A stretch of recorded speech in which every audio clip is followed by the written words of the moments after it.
95% ये almost best score ही announce किया है।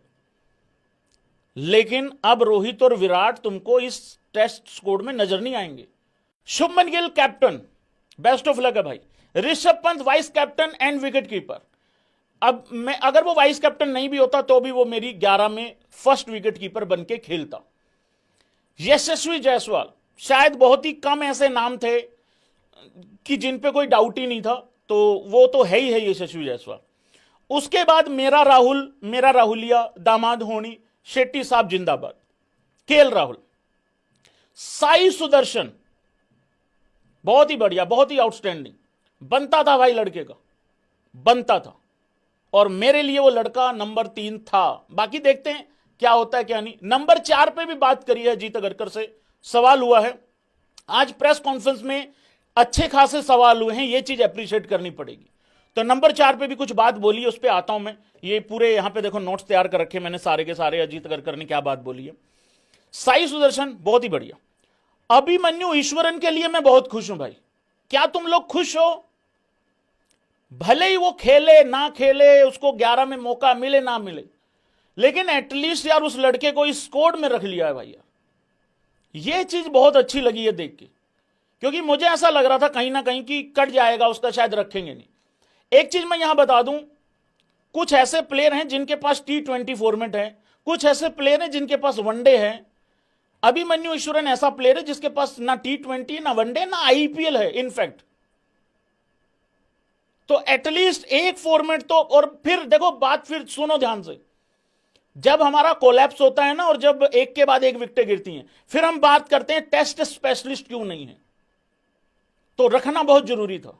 कुछ लोगों के साथ जाति भी हुई है, उन पे भी आते हैं बाद में। करुण नायर, क्या बात है भाई, बहुत ही बढ़िया। एक WTC साइकिल खेल सकता है लड़का, कम से कम एक WTC साइकिल खेल के, या एटलीस्ट चलो एक एक सीरीज से चलते हैं। अब करुण नायर ये नहीं कह सकता कि मुझे जिंदगी ने दोबारा मौका नहीं दिया, मुझे उस रेड बॉल ने दोबारा मौका नहीं दिया। याद है ना, उसने रेड बॉल से दोबारा मौका मांगा था, मौका मिल गया है। और एक सबसे बड़ा हिंट दिया है करुण नायर के लिए कि 11 में तो उसकी जगह पक्की है ही है। आज प्रेस कॉन्फ्रेंस, बहुत अच्छी प्रेस कॉन्फ्रेंस हुई है भाई लोगों, बहुत बढ़िया प्रेस कॉन्फ्रेंस हुई है। फिर आता है नीतीश कुमार रेड्डी, बिल्कुल होना ही चाहिए था। उसने ऑस्ट्रेलिया में अच्छा खेला, बढ़िया परफॉर्मेंस दी है भाई, तो होना ही चाहिए था नीतीश कुमार रेड्डी। और RCB के खिलाफ 2 ओवर डाले थे, हाँ उस हिसाब से फिर आते हैं रविंद्र जडेजा। रविंद्र जडेजा का अच्छा खासा एवरेज है, पिछले कुछ टाइम से वो टेस्ट क्रिकेट में अच्छा कर रहा है, और उसका ओवरसीज में अच्छा खासा एवरेज है भाई लोगों, ठीक ठाक एवरेज है। वो कोई 22-23 के एवरेज से नहीं स्ट्रगल कर रहा है, ठीक उसका एवरेज है, बढ़िया एवरेज चल रहा है। और बॉलिंग में फिर चाहिएगा आपको मदद तो और इंग्लैंड में उसने अच्छी खासी परफॉर्मेंस दे रखी है ऑलरेडी। और रविंद्र जडेजा जैसा प्लेयर या तो सिलेक्ट हो जाएगा जैसे हो गया, और अगर नहीं होता तो फिर सीधी रिटायरमेंट ही आती। अभी भी रविंद्र जडेजा के पास एक रविंद्र जडेजा के पास WTC साइकिल कम से कम बचा हुआ है, क्योंकि बहुत सारे अभी रूमर्स चले थे कि रिटायरमेंट होगी। मैंने वो हिंट दिया था पुजारा और रहाणे को लेके, लोगों ने बहुत ज्यादा उसको समझ लिया रविंद्र जडेजा को लेके। तो और नंबर 1 ऑलराउंडर है फॉर अ रीजन। तो रविंद्र जडेजा की सिलेक्शन पे टेस्ट क्रिकेट में कोई मुझे शक और कोई डाउट नहीं है। ध्रुव जुरेल मेरा पहले भी सेकंड विकेट कीपर था, इन्होंने भी सेकंड विकेट कीपर उसको अनाउंस किया है, लेकिन राहुल को स्पेशलिस्ट विकेट कीपर या विकेट कीपर के तौर पे अनाउंस नहीं किया है, वो स्पेशलिस्ट बैट्समैन बन के खेलेगा। हालांकि विकेट कीपिंग अच्छे करता है राहुल। तो ध्रुव जुरेल विकेट कीपर भाई, सेकंड विकेट कीपर। वाशिंगटन सुंदर, अब ये तो बिल्कुल ऑब्वियस चॉइस है कि अश्विन है नहीं है इस टीम में, अश्विन रिटायर हो गया है। और न्यूजीलैंड की चलती सीरीज में, जो घर पे न्यूजीलैंड की सीरीज हुई थी, चलती सीरीज में जिस तरीके से अश्विन को साइड किया था और लेके आए थे सुंदर को, तो सुंदर ने तो अब खेलना ही खेलना है। और बाय द वे अच्छा क्रिकेटर है, अब एक अच्छा परफॉर्मर है। तो सिलेक्शन बिल्कुल एकदम टका के सिलेक्शन हुई है, जबरदस्त। बाकी जीतेगा तो RCB और पंजाब में से ही कोई। फिर आगे आते हैं शार्दुल ठाकुर। भाई ठाकुर होनियों के लिए भाई देखो मैं बहुत ज्यादा खुश हूं।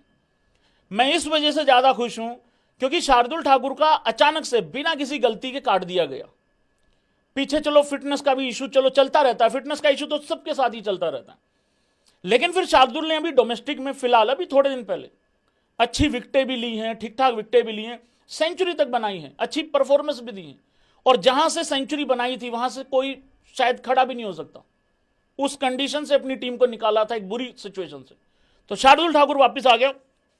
एक चीज समझने की जरूरत है, अगर मैं ये 2-3 प्लेयर जिन पे मैंने गौर दिया है ना, फिर इनका इसके बाद कोई चांस नहीं था।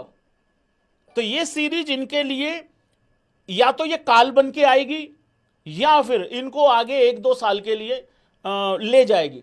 और by the way Ajit Agarkar ने बार बार एक चीज पे ध्यान दिया है, गौर दिया है, दबाव दिया है, ये नया WTC साइकिल है, तो ऐसा नहीं है किसी को एक सीरीज खिला के बाहर कर देंगे टाइप, ऐसा नहीं है।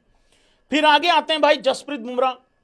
वो जसप्रीत बुमराह के ऊपर काफी सारी बात हुई है, अभी जब मैं अजीत अगरकर का चैप्टर खोलूंगा, ओपन करूंगा, उसमें बताऊंगा।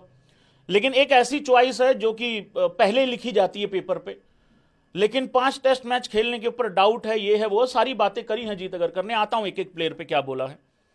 मोहम्मद सिराज, डीएसपी साहब अकेले ही बहुत हैं, ऐसी नाकेबंदी करेंगे इनकी इंग्लैंडियों की, इनके ऐसे बैन के स्ट्रोक लगाएंगे, तुम चिंता मत करो। जीतेगा तो इंडिया ही। इंग्लैंड की टीम घास देने से पहले 5 बार सोचेगी कि बेटे ये वो एक बॉलर के साथ आई हुई इंडियन टीम नहीं है। घोड़े लगा देंगे, घोड़े।